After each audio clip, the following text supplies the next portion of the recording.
dit on commence, Mathieu, on fait les présentations? Ouais, carrément, let's go. Allez, je vous présente Mathieu, qui est Head of Sales du coup chez Bonanza et qui est un logiciel de programmatique dans le recrutement. Je vais te laisser en dire un peu plus, Mathieu. Ouais, bonjour tout le monde, merci d'être là. Mathieu Marziou, moi je suis Head of Sales chez Bonanza. On a une solution, comme tu disais Louis, de recrutement sur les réseaux sociaux. Donc on aide nos clients à diffuser leurs offres d'emploi sous forme de publicité sur des réseaux comme Facebook, Instagram, Snapchat, pour les aider à trouver de nouveaux candidats, souvent pour des profils assez pénuriques qui sont plus complexes à trouver sur des canaux un petit peu plus traditionnels. Et l'idée, c'est de pas forcément de vous parler que de Bonanza évidemment, mais vous montrer à revoir ensemble sur la partie pénurie de talent et essayer de vous donner des petites astuces potentiellement à mettre en place vous directement pour la partie recrutement réseaux sociaux. Pour ma part, voilà, ceux qui me connaissent pas, moi c'est Louis Desli, je suis Head of Sales, Head of Growth chez NeoStaff, qui est un logiciel d'automatisation, mais on en parlera un peu plus tard. Et comment avoir justement l'avantage sur ses concurrents quand on recrute. Déjà, en fait, d'après toi, Mathieu, pourquoi les candidats chez les autres et partent et viennent pas chez nous?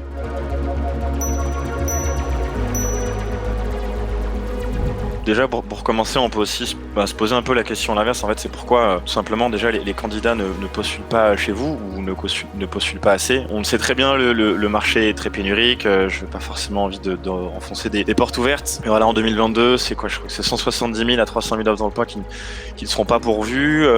Mais souvent, ce qu'on remarque, c'est qu'il manque pas forcément, il manque des candidats, mais surtout des candidatures. C'est-à-dire qu'il y a des candidats sur le marché, mais les postes deviennent tellement concurrentiels et les entreprises sont tellement en concurrence sur la recherche de ces talents que ça devient vraiment la guerre des talents. On en parle déjà depuis un moment. Et c'est justement comment sortir du lot, qu'est-ce que vous pouvez mettre en avant pour réussir à choper finalement soit le candidat qui est chez votre concurrent ou tout simplement quand le candidat postule chez vous et pas chez votre concurrent. Il y a pas mal d'éléments évidemment. Il y a du travail de fond, du travail court terme, long terme. L'idée c'est de voir un petit peu ce qu'on peut faire déjà sur le court moyen terme activable et peut-être ensuite sur le plus long terme. Pour nous il y a deux éléments assez importants. C'est déjà regarder faire un peu une introspection sur tout le process de recrutement, tout ce que vous pouvez mettre en avant pour attirer ces candidats. Souvent nous on dit à nos clients regardez il y a les 5 systématiques généralement qui ressortent à chaque fois pour le choix d'un candidat pour une entreprise. Vous devez très bien les connaître sans doute, mais ça va être déjà la mission, le projet, voir si elle est bien mise en avant, bien présentée dans l'offre d'emploi. Évidemment la formation, la montée en compétences. La culture d'entreprise. Par exemple, c'est 83% des candidats qui considèrent que la culture d'entreprise, c'est vraiment un élément indispensable sur une offre d'emploi. Présenter l'équipe au préalable sur une offre d'emploi, sur ce que vous véhiculez sur les réseaux sociaux, sur votre site carrière. Donc, c'est montrer vraiment les personnes qui constituent vos équipes. Je vois par exemple dans les process de candidature, je sais plus, je crois que c'est Conto ou peut-être une autre entreprise qui fait ça. Mais dès le process, en fait, le candidat, avant même d'intégrer l'entreprise ou d'avancer dans les process de recrutement, dès l'étape 1, peut déjà se projeter et connaît un petit peu les personnes avec qui il est susceptible de travailler. Il y a une petite description, il y aura 3-4 personnes, c'est ces personnes-là qui vont constituer ton équipe. Donc ça le projette à fond et c'est souvent ce qui est demandé en plus sur les candidats. Évidemment, là, on a la partie salaire et j'avais récupéré une petite infographie que je vais partager où on voit en fait la décorrélation qu'on a parfois entre ce qui est jugé important par les candidats et les recruteurs. On a les classiques du salaire, la culture d'entreprise, avantages financiers, étapes de processus de recrutement. Et nous, parfois, on confronte ça parce qu'on récupère les offres d'emploi de nos clients. Et parfois, le seul fait de changer un élément, soit sur un visuel, en mettant en avant le salaire, si c'est un avantage, en mettant en avant le fait que c'est un process simple de recruter, ça peut passer de x2 à x3 sur le nombre de candidatures. Et je vous présenterai après des exemples concrets justement de campagnes qui ont bien fonctionné dans ce sens-là. Et on dit regardez un peu ce qui est attendu par les candidats avec en général ce que vous proposez, évidemment c'est pas tous les recruteurs, et peut-être se positionner sur ce que vous pouvez changer ou pas directement sur leur demande. On trouvait cet élément assez intéressant qu'on confronte auprès de nos clients. Donc ça c'est vraiment introspection, regardez ce que vous pouvez faire, ce que peut-être font mieux vos concurrents, tout simplement demander à vos salariés qu'est-ce qui fait un sondage en interne, qu'est-ce qui t'a fait postuler chez nous, qu'est-ce qui était bien dans le process, qu'est-ce que tu recommandes et à l'inverse ce que tu recommandes pas pour qu'on puisse s'améliorer. Donc ça c'est des éléments que vous connaissez déjà bien, mais je trouvais ça intéressant de le repréciser. Une fois qu'on a travaillé là-dessus, vous avez pu développer certains aspects, ou peut-être que vous avez déjà tout bien, et dans ce cas-là, génial. Le plus gros sujet pour moi, c'est que les candidats vous voient pas, tout simplement. Vous avez beau avoir le meilleur site carrière, la meilleure offre d'emploi, la créa la plus chiadée, si jamais le candidat vous voit pas, forcément c'est bête de sens, mais ils vont tout simplement pas postuler. Et c'est là que c'est intéressant, et peut-être on en parlera après Louis, mais d'avoir une présence vraiment 360. Nous, on parle beaucoup de réseaux sociaux, on va en parler évidemment, on est plutôt en complémentarité, mais c'est évidemment site carrière, sur les job boards, sur les salons, sur la presse papier si possible, sur les réseaux sociaux, sur LinkedIn. Faut pas négliger, alors tout dépend du budget évidemment, mais il faut vraiment pas négliger un axe, surtout en ce moment où ça devient de plus en plus compliqué. Présence sur tous ces canaux et voir rapidement le ROI, ce qui marche pas, mais tester en continu et avoir une présence vraiment 360. Et c'est ce qu'on va voir en fait dans cette deuxième partie. Donc là, on a vu en fait qu'est-ce qui peut en fait entraîner un candidat à aller candidater chez vos concurrents et ce qui peut du coup les aider à candidater chez vous. Il y a aussi quelque chose qui est très important, c'est tout ce process pour candidater, en quelques clics, pour analyser déjà son process de candidature, c'est se mettre dans la peau d'un talent et faire le processus de candidature qu'on a déjà en interne, analyser les problèmes et les avantages et le faire passer notamment à d'autres employés. Une astuce également à faire, et je pense qu'on va pouvoir passer à cette deuxième partie, donc avec des chiffres et des cas concrets, qu'est-ce qu'on peut mettre en pratique sur les réseaux sociaux, du coup, pour avoir l'avantage sur ses concurrents. Donc on va aborder deux aspects, les réseaux sociaux en général avec de la communication et également de la chasse. On va aller parler de publicité, communication et prospection, qu'on appelle en marketing de l'outbound.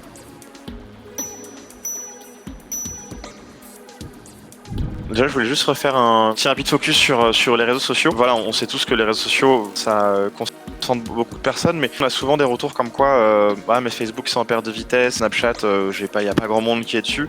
Là, c'est pour vous remontrer la puissance de ces réseaux et vous dire à quel point c'est important d'être présent donc sur ces réseaux sociaux plutôt personnels à la base. Donc on voit que Facebook est encore un énorme leader. Finalement, on peut pas se passer de Facebook pour faire de la communication. Snapchat, nos clients souvent nous disent oui, Snapchat, j'y crois moyen, alors que ça a dépassé Instagram en 2022. Donc c'est assez énorme. Snapchat, nous, ça génère beaucoup de candidats. Alors ça dépend des types de candidatures, mais on a vraiment pas mal vraiment un vivier intéressant. Et Instagram, évidemment, toujours intéressant. TikTok, on en a déjà pas mal parlé sur les 2 dernières années, qui cartonne pas mal et qui est toujours très intéressant parce qu'en fait, ce qui est super important sur un réseau social, mais bon, ça peut être compliqué, c'est d'être présent dès le début. Bon, Instagram, Facebook, Snapchat, c'est un petit peu tard. Il y a toujours une balance entre la création de contenu et les personnes qui vont regarder le contenu. Au début, sur un réseau, il y a peu de création de contenu, il y a beaucoup de personnes qui consultent le contenu, donc c'est facile d'arriver en tête de liste en fait sur la visibilité sur des réseaux. Instagram, Snapchat, Facebook, c'est un petit peu tard, mais par exemple TikTok, il y a encore beaucoup plus de personnes qui consultent du contenu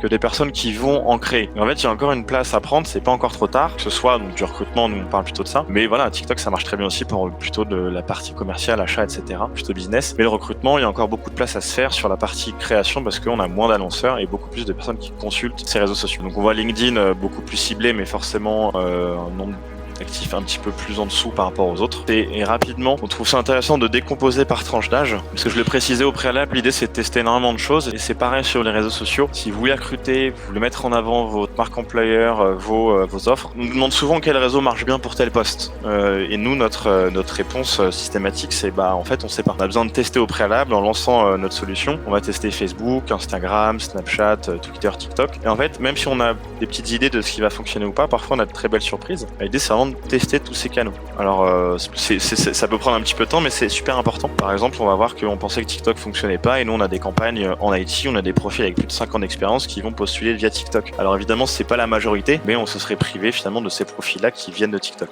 Donc on voit sur la tranche d'âge 25-34, qui est un peu notre cœur de cible. Nous, c'est plutôt 18-35, mais si vous cherchez des profils avec un petit peu d'expérience, on va plutôt être dans cette cible-là. Bon, on voit qu'en fait, ces 5 réseaux sociaux sont assez intéressants pour aller chercher notre cible. 35-44, on peut trouver des profils. Évidemment, TikTok, là, pour le coup, ce sera un peu moins pertinent, mais les autres restent très intéressants.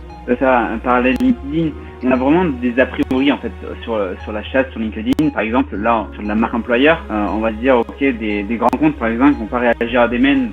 C'est faux. Moi, je publie des mèmes et les grands comptes, ils réagissent à ça. Des gens, des seniors dans leur métier également. Et sur de la chasse, on se dit, ok, les devs, par exemple, ne marchent plus sur LinkedIn, ils sont sur-sollicités. En fait, ils sont mal sollicités. Le problème, c'est les messages d'accroche. Et ça, on va le voir aussi dans les publicités, dans les visuels. Les messages d'accroche sont très importants et il faut vraiment tester et analyser les performances. La data est très importante. C'est ça aussi, Mathieu, je pense que tu vas nous le rappeler dans les ads pour les améliorer. Mais dans les messages d'accroche, dans la prospection, je je peux faire le même parallèle, c'est-à-dire que il va falloir innover et arrêter d'envoyer des fiches de poste un peu barbantes. Comme tu dis, il y a des gens seniors qui publient sur TikTok, il y a des devs qui répondent, je vous assure, sur LinkedIn et sur des gens qui ne connaissaient pas. J'avais jusqu'à 40% de taux de réponse selon les campagnes, et ça c'est grâce à des petites astuces, à des messages qui performent avec des relances innovantes. On va tutoyer dans le premier message, on va demander si on peut tutoyer, si ça se dérange pas qu'on tutoie dans le deuxième message de relance. Et si vous voulez, en fait, ces templates de messages, je vais pas les montrer là, ça va être trop long, mais je mets le lien de la newsletter. En fait, dans le premier lien de confirmation, vous allez pouvoir télécharger les templates, et je vais relasser la parole à Mathieu avec ce qu'il faut et ce qu'il ne faut pas faire.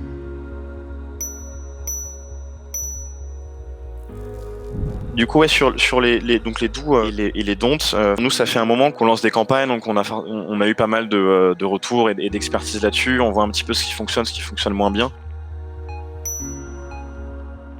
Forcément être présent, bon, je me répète, mais c'est très important. C'est aussi la répétition, c'est un peu la répétition qui fait la réputation. Donc en étant présent, en répétant les messages, en retargetant des profils, faut pas hésiter en fait à faire des campagnes un peu longues, même si au début ça va pas forcément marcher dès le début. Il faut pas partir avec des a priori en disant ah bah mince, au bout d'une semaine ça a pas fonctionné, bah ça marche pas Instagram ou TikTok, j'arrête. C'est vraiment un travail sur du long terme où vous allez tester énormément de combinaisons si vous voulez faire tout seul, plusieurs visuels, plusieurs créas, avant de se dire ok en fait ça fonctionne bien. On voit beaucoup de personnes sur LinkedIn qui postent du contenu tous les jours, qui arrivent à avoir des centaines, des milliers de commentaires ou de likes.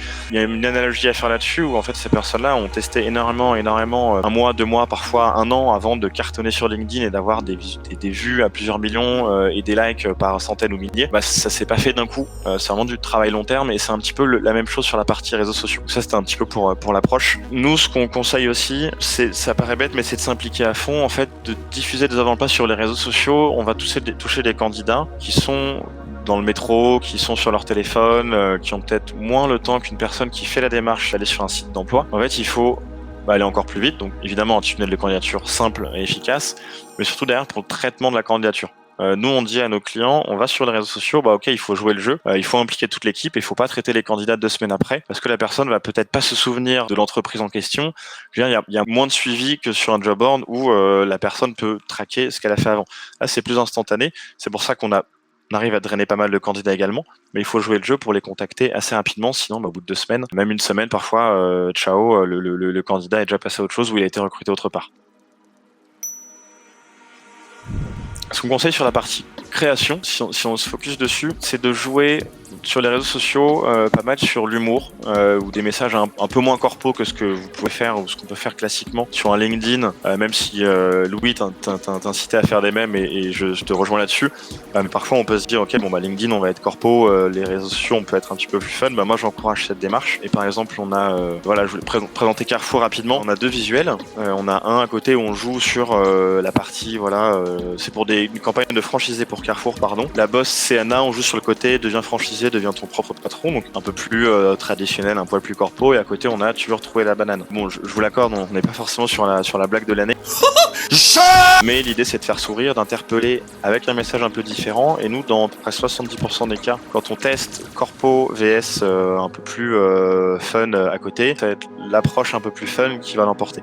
Mais encore une fois, l'idée c'est tester, parfois c'est le corpo, donc c'est bien de tester le corpo et le fun, mais si vous pouvez, je vous encourage à aller tester ces méthodes un petit peu plus fun sur la partie offre d'emploi sur les réseaux sociaux. Important de privilégier la vidéo.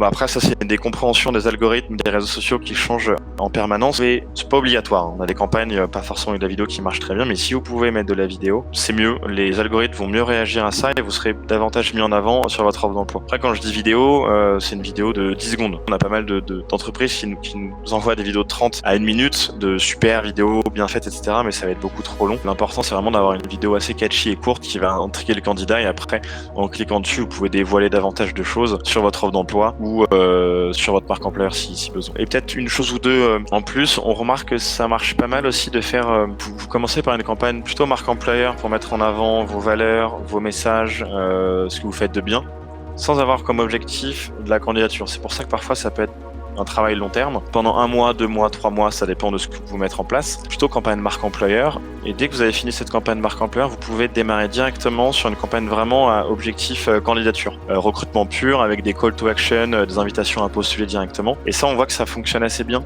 Nous, sur des campagnes, par exemple, qu'on a fait avec des clients dans l'agroalimentaire, première année, on a fait une campagne recrutement direct. C'est bien fonctionné pour des profils en métier de bouche, boucher, charcutier, par exemple. Deuxième année, on s'est dit, on va démarrer par la communication pendant 2 mois. Donc, énormément de vues, énormément de clics qui vont rediriger plutôt vers le site carrière de l'entreprise. Et au bout de ces 2 mois, on a fait une campagne beaucoup plus focus recrutement avec un objectif de conversion en candidat. Et là, on a vu que par rapport à la campagne de l'année dernière, on avait fait x2 sur le volume de candidats. On voit que ces petits tips parfois peuvent, alors encore une fois, c'est un peu sur du long terme, mais permettent d'optimiser vraiment ce recrutement. Et ça, c'est encore une fois en testant différentes approches qu'on arrive à avoir des résultats vraiment intéressants, héroïstes par rapport à vos besoins. Si je fais le parallèle avec LinkedIn, c'est peut-être que vous avez plus l'habitude, c'est de varier les formats, c'est-à-dire que vous allez faire des posts corporate sur votre page d'entreprise et ensuite vous allez de temps en temps poster les offres. Les posts corporate, on va avoir plus d'engagement et c'est ça qui va truster en fait l'engagement sur vos demandes, vos recherches de futurs collaborateurs. Donc voilà, varier les approches, chauffer son audience pour ensuite qu'elle soit prête à candidater parce qu'elle connaîtra vos valeurs et tout ce que vous pouvez leur apporter. Et je voulais juste rajouter le fait d'aller sur ces différents canaux. En fait, ça vous différencie aussi de la concurrence. On en parlé dans le titre. Ça arrive de plus en plus, mais c'est pas du tout la norme encore d'aller sur ces canaux-là pour la partie recrutement. Et on a beaucoup de candidats qui sont agréablement surpris de voir, par exemple, une marque très institutionnelle qui prône l'excellence, etc. De le voir sur des réseaux sociaux. Je m'y attendais pas, ça m'a permis de découvrir une autre facette de l'entreprise et d'y postuler. Donc ça permet de se démarquer aussi un petit peu de la concurrence. Et ouais, du coup, comme Louis, j'ai quelques exemples de campagnes qu'on a pu réaliser pour nos clients. Ce qui est intéressant là-dessus, c'est des petits tips en fait qu'on a mis en place qui ont permis de booster vraiment le volume de recrutement. Donc on parlait de Carrefour tout à l'heure, la partie Fun Corpo, ça marche assez souvent. Le fait de lancer une campagne plutôt communication pour montrer vos valeurs et ensuite aller plus sur du recrutement pur, ça fonctionne assez bien. Et après, c'est sur les visuels, donc au-delà de la partie ciblage techno, qui est un peu moins facile, en tout cas de prime abord pour démarrer une campagne, mais déjà sur la partie création, vous pouvez faire pas mal d'actions qui boostent les campagnes. Par exemple, on a un client, on a appris qu'en fait, on pouvait postuler sans CV. C'était OK pour lui parce qu'il formait et parce qu'il recrutait beaucoup sur les soft skills. Il dit, mais pourquoi c'est pas mis en avant sur vos offres d'emploi? Ça permet de générer évidemment forcément de candidats parce qu'ils disent, c'est sans CV, peut-être que j'ai plus de chance et surtout, c'est un process qui va être plus rapide. Donc ça, il le sait directement. Donc là, on voit les deux visuels ici où on parle pas du sans CV et là, on le rajoute à droite. Là, on a vraiment fait x3 sur le volume des candidatures. On s'est dit, oui, on savait que ça améliorait la campagne, mais à ce point, on s'est dit, OK, c'est quand même quoi. Donc, c'est pour ça qu'on parlait au préalable d'éléments à rajouter sur vos offres d'emploi.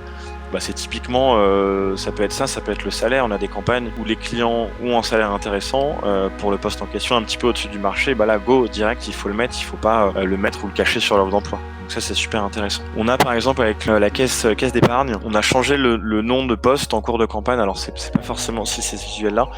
En fait, on recrutait des conseillers clientèle. Le problème, c'est qu'on s'est rendu compte que des conseillers clientèle, on attirait beaucoup de personnes en prêt-à-porter.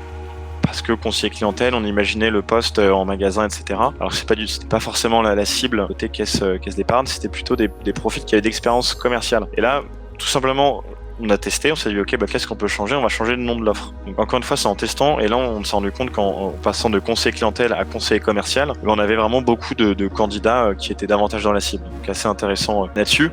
Et après d'autres campagnes, par exemple ici, c'est parfait parce que Sybille qui est là, qui connaît bien les campagnes qu'on a réalisées pour l'Opco 2i, on voulait toucher un petit mot là-dessus. Là, c'est ciblé une campagne. On a ciblé des profils dans l'industrie en Normandie, des profils qualifiés et non qualifiés, donc sans CV. Là, l'intérêt, c'est d'aller cibler ces profils-là et de mettre en avant des entreprises pas forcément connues du grand public. Et c'est là que ça a un intérêt, c'est encore une fois de se faire voir sur ces réseaux, mettre en avant sa notoriété, ses valeurs, parce que parfois c'est très compliqué de sortir du lot. Quand il y a des géants qui s'accaparent tous les salons, la place sur les job boards, etc. Il y a encore de l'espace sur certains réseaux parce qu'on peut cibler vraiment géographiquement et on peut toucher des profils intéressants là-dessus. Si on fait le parallèle déjà peut-être avec des choses que vous connaissez également, c'est avec du coup LinkedIn et tester, avoir des statistiques en fait sur vos messages d'approche C'est la même chose que la publicité ou la marque employeur. Il faut tester, mesurer l'impact et réitérer. Aujourd'hui, je pense que vous utilisez des ATS et que vous avez des messages d'approche par mail, par exemple, où vous allez avoir les taux de réponse, les taux d'ouverture. Et on peut faire pareil avec LinkedIn. Il faut, par contre, il faut utiliser un outil pour ça. Il faut automatiser.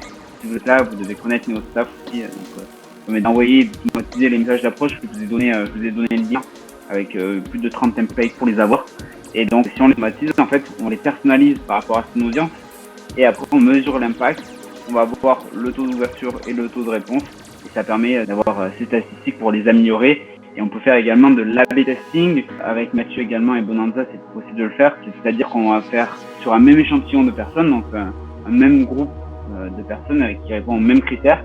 On peut aller tester 2 annonces ou 2 messages sur LinkedIn différents sur ce même type de personnes et on va voir ce qui marche le mieux. On peut changer juste un détail pour voir à chaque détail qu'est-ce qui marche le mieux. Et ça marche également sur vos ATS si vous changez l'objet des mails directement que vous envoyez. Je rebondis sur ce que tu dis, c'est vrai que si vous lancez des campagnes et que le candidat doit passer par votre ATS, c'est super important d'aller traquer si possible en fait chaque étape aussi sur votre ATS. La partie SIRH, se dire ok, j'ai eu beaucoup d'entrées sur mon ATS, mais finalement j'ai eu peu de candidats en sortie. Est-ce qu'il n'y a pas un trou dans la raquette quelque part? Quelle étape on a des paires de candidats? C'est pas vraiment de savoir sur quel point vous pouvez vous améliorer.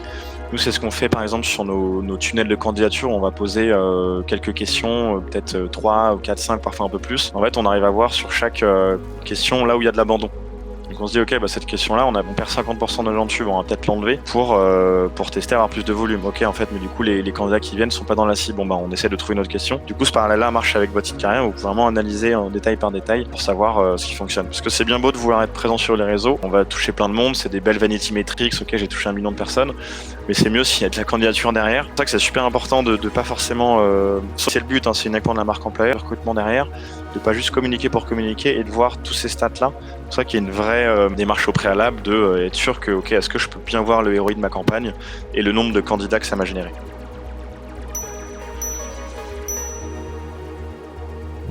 Ouais, non, où est-ce que vous pouvez nous retrouver? Je partage directement les screens, comme ça, si vous voulez nous contacter, vous avez nos différents mails juste ici. Et sur le mot de la fin, nous, on est assez fans de la formation, même si c'est pas forcément ce qu'on fait chez Bonanza. On s'est rendu compte que la durée de vie d'une compétence est quand même très limitée par rapport à avant. On est constamment en train d'apprendre, de se former sur de nouveaux sujets. Donc, on commence à avoir cette approche avec nos clients en disant, en fait, si vous baissez un petit peu vos critères de présélection et de qualification pour vos candidats, ok, c'est un travail sur long terme, il faut avoir de la formation, être équipé pour, mais d'avoir cette vision-là en disant, mais en fait, moi, je demande pas 5 ans, mais je demande que 2 ans d'expérience, ou je demande pas forcément cette école, mais plutôt une autre école qui est un peu moins quali, entre guillemets, en fait, ça élargit automatiquement le vivier. Donc vous passez d'un petit vivier ultra restreint à un pool de candidats beaucoup plus grand et beaucoup plus de chances de recruter. Nous, on est vraiment là-dessus et on travaille avec pas mal d'entreprises qui montent leur propre CFA. La preuve que c'est un peu le futur là-dessus. Et nous, c'est vraiment ça qu'on recommande, d'élargir le type de candidat que vous recherchez. Totalement. Et même, il y a des entreprises aussi qui interviennent dans des CFA pour faire de la marque employeur auprès de futurs collaborateurs et candidats. Pour conclure, je suis super content d'avoir eu Mathieu. Merci beaucoup. Tu as beaucoup donné de tips et de chiffres en fait qu'on a du mal à trouver ailleurs. Donc n'hésitez pas à aller checker Bonanza si vous voulez tester, avoir une démo. C'est un super tool. Pareil pour Neotas, je vous mets le lien. C'est mon collègue Antoine qui fait des démos. N'hésitez pas à vous abonner aussi à cette chaîne YouTube. On fait pas mal de tips et à activer la cloche. Super cool. On espère que vous avez, vous avez appris des choses parce que c'est dur de condenser en une demi-heure. On aurait pu parler de plein d'autres choses, mais merci beaucoup d'avoir suivi ce live et encore une fois, n'hésitez pas si vous avez des questions à nous contacter pour répondre plus en détail. Salut à tous, merci. Salut.